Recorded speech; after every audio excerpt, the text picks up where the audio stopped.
I'm going to need every one of these notes. Thank you for leaving the tumbler here. I know you want to share it with me. I must have written this speech 50 times, not because I couldn't think of the right words to say, but because how you highlight all of those amazing qualities. On a few sheets of paper, read in just 5 minutes, I finally came to the conclusion that it isn't possible. Just looking around at all of your faces, so many of you coming here today to show your respects and celebrate Bo's life. That's the true testament of Bo's reach, and yet we are all just a fraction of the number of lives that Bo touched throughout his life. I first met Bo as a 13-year-old awkward teenager in 7th grade, and I recall watching him surf the waves near the jetties in New Smyrna Beach. Over the next 34 years, our friendship grew into a shield of armor, tested in many ways by many life events, but never faltered. Bo was loyal to all of his friends and his family. He didn't miss one birthday. And through grade school, 10 years at the University of Florida, and into our adult lives, we did celebrate every milestone event. No matter where in the country I was living at the time, he made the effort to be there. He was my biggest cheerleader. He was the most unselfish person I've ever known. He loved celebrating others' achievements and was genuinely so proud of his friends and family successes. He'd send pictures of his sister Larissa graduating residency, his nephew's first fishing trips, his best friend's new business venture. So proud of everyone. He had an amazing way of making each person feel so special. My first fishing trip with him, I literally broke a rod in half, reeling in my very first snapper. He captured the whole thing on video, of course, and made a movie of it. He even framed one of the pictures and hung it in his boat like a trophy. His joy of that moment set my love of fishing in motion. His excitement and passions in life were infectious to everyone around him. Secretly, I know that rod broke because of my poor technical form and complete lack of understanding of even how to fish, but he made me feel like $1 million that day. Like I had succeeded in bringing in the biggest fish ever, breaking the rod in the process with my brute strength somehow, winning the battle over this fish. You all have that memory and countless stories of how Bo enriched your life in one way or another. He was one of the happiest people. We can all hear his laughter still ringing in our heads. The best was him laughing so hard at his own joke before he could even get it out of his mouth. He was a master prankster, enjoyed every aspect of life, and he was the king of positivity. He had a way of changing people's perspectives, and he could find the good in every person, in every situation. Even when Bo couldn't physically lend advice, and believe me, he was an expert at every topic, he would guide you in his appreciation of music. From mixtapes in grade school to CDs in college, he had a playlist for every emotion. Some of the tapes read, "Listen to me if you are sad." Others said, "Listen to me if you're mad or happy." And of course, he even had rules for listening to these mixed emotion soundtracks. He'd say, "Chris, even if I can't get her to listen and give advice, when you feel one or even more of these emotions, sit back alone with no one around, close your eyes, crank up the volume, and listen to the words. Everything will become more clear." He was always right. I'll be doing more of this lately. I've been doing a lot more of this lately. I'll be doing it in months and years to come. And I'll think of his words and I'll smile, knowing he's with each of us, holding our hands through life. As one of his best friends just recently said, legends never die. Cherish the memories. Remember the good.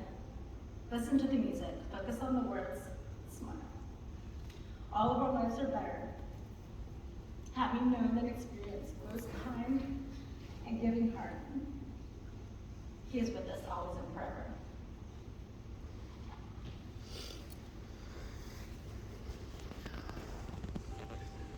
How about you?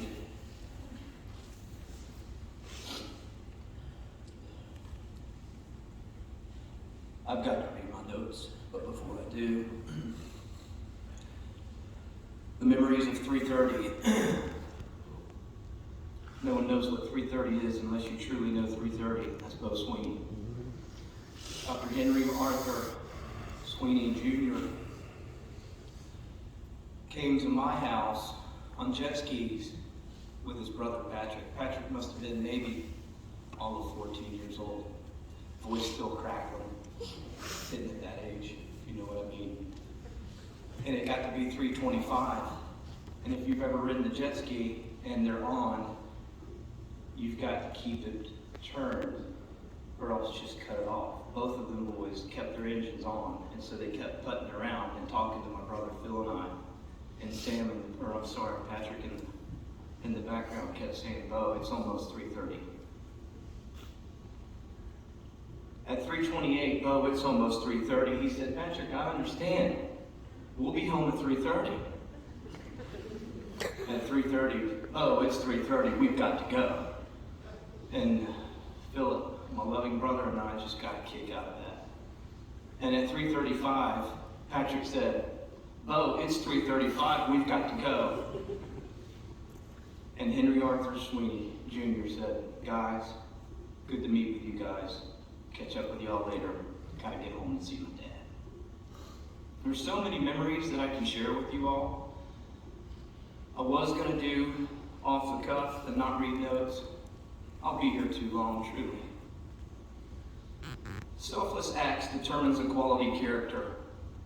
In honor of Dr. Henry Arthur Sweeny Jr., collectively known as Bo.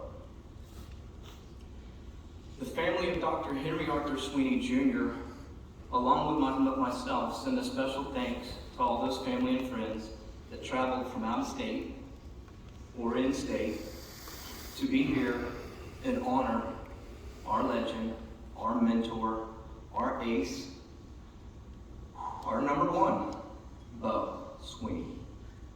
The Sweeny family sends special thanks for all in attendance today, without a doubt. This selfless act by all in this building today to drop what's important to them, to you all, to come here and visit and show love for our legend, exemplifies selfless character. To the Pi Kappa Alpha fraternity brothers, Bo will forever remain in the bonds. Dr. Henry Arthur Sweeny Jr. loves you all, no matter what struggles or how heavy your pain is or what you're going through that day. He loves and comforts all of you. To all of the other fraternity brothers from the University of Florida and other universities across the nation, Bo walks with you all daily, and he remains in your hearts with nothing but love and comfort. Bo, in a sense, had his own fraternity. Bo Kappa Alpha would be fitting. Or Pike, but that's kind of weird.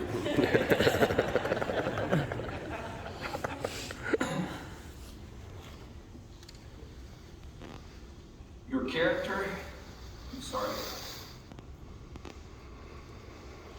he always brought all others together, no matter their race, their creed, their background, no matter the fraternity that one might be belonged to.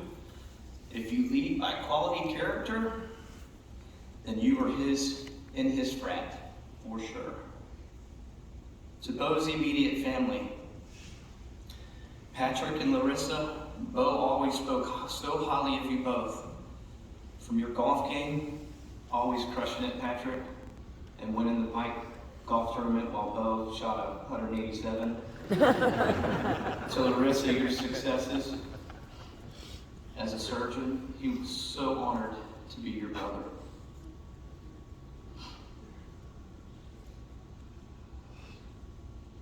A family that all brothers and sisters got accepted and attended the University of Florida. A feat that is quite unimaginable these days. Bo loves you all both, Sam, Patrick, Larissa, and everybody that I'm please forgetting, too many to name. The Sweeny lineage and the Sweeny family history is very, very deep-rooted. Sam Sweeny, brother of the legend. Sam, I want you to know, Bo spent numerous times with me, admiring you and your accomplishments as a father, as a husband and a professional dentist, many times over many cups of water. Yeah, right. Many times he would talk about having kids and one day being a father like you, Sam. He loved you dearly, brother. Sarah Sweeny, you got yourself a great one, and I'm speaking for Bo here. And I'm honored, Sam, to call you my brother and love you so much, as Bo does as well. Dr. Henry Arthur Sweeny Sr., otherwise known as Doc. Sir, it is with great honor that I say thank you, and I salute you. Thank you for raising a young man that would open his house to others. He would always keep this chamber, his heart, open for all of those that represented great character, like you, Doc. He would always talk about how badass you were, your accomplishments, from playing collegiate basketball at the University of Virginia, while achieving your nuclear engineer degree, to achieving your doctorate in dentistry at the University of Florida, to fighting in Vietnam and flying those jets for the Navy. I salute you, sir. We all salute you here in this building. You are personally responsible for all of these faces in here at this venue. Faces of great character, for this is the house that Bo built. Thanks to you, Doc. Mama T. Teddy, as the grandkids call you. When I lost my mother in '98, Bo was there selflessly to help me navigate through the rough seas, man. He would always put you first, Mama T. He always reminded me, Mama T, of the countless laughs and love he shared with me regarding you. Mama T, you deserve all the credit in the world in how he treated a woman. Bo always treated women with respect and love. His character shined with all of those friends that were girls. He never had one enemy, and he always remained in good standing with those he parted ways with. This is because of you, Terry. You taught him to walk tall with the quality character he represented in life and within his relationships. So I will end this journey, I will end this farewell tour for my best friend, our best friend, as Rob Prozac put it, not one but many. Some great quotes by Jimmy Buffett, if I may. There is a heaven for Bo, and I'm sure it has a beach attached. Bo's wishing he was knee-deep in the water somewhere. Got the blue sky breeze, and it don't seem fair. Only worry in the world, is the tide gonna reach Bo's chair? Sunrise, there's a fire in the sky. Bo's never been so happy, he's never felt so high. And I think Bo might have found his own kind of paradise. Bo wrote a note, said I'll be back in a minute. Bo bought a boat, sailed off in it. We're all gonna miss Bo every day. While Bo's mind was always on that permanent vacation, and the ocean was his only medication, he was always wishing his condition would never go away. Mother Ocean, Bo has heard you call, and Lord knows Bo has wanted to sail upon your water since Bo was 3 feet tall. Bo couldn't change the direction of the wind, no, but Bo sure could adjust his sails and always reach his destination. That is because changes in latitude always changed Bo's attitude. Where it all ends, we cannot fathom, my friends. For if we knew, we would all drop our anchor. Dr. Henry Arthur Sweeny Jr.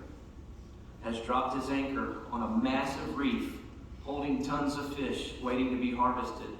That reef that holds Bo's anchor is named none other than Legends Reef, for legends never die. I'd like to call on Miss Beautiful London Elaine Bear to wish Bo a happy ending.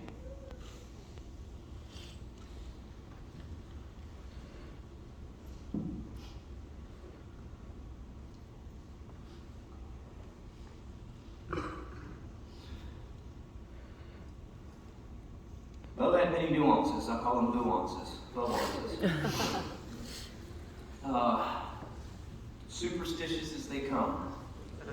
And right now, to commemorate and walk this gentleman off to the sunset to catch the biggest fish he's ever caught in his life, I'd like to commemorate and honor Bo of doing one of the famous Bo gator traditions. It's 5 times up high with your right hand only. 1, 2, 3, 4, 5. And you've got to reach to the sky. So everybody in this building, turn to the person to your left so you don't smack someone in the face. With your right hand only. On the count of 1, 2, 3, 4, 5. On the count of 3.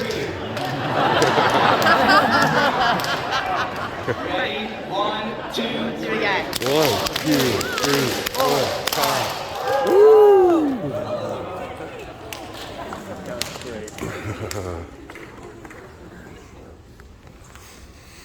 Bravo, a man wealthy in friends, a man wealthy in friendship. It's days like this where we recollect on what matters, and you all have shared that. Each of the speakers here, family and friends, you've spoken about what matters the most.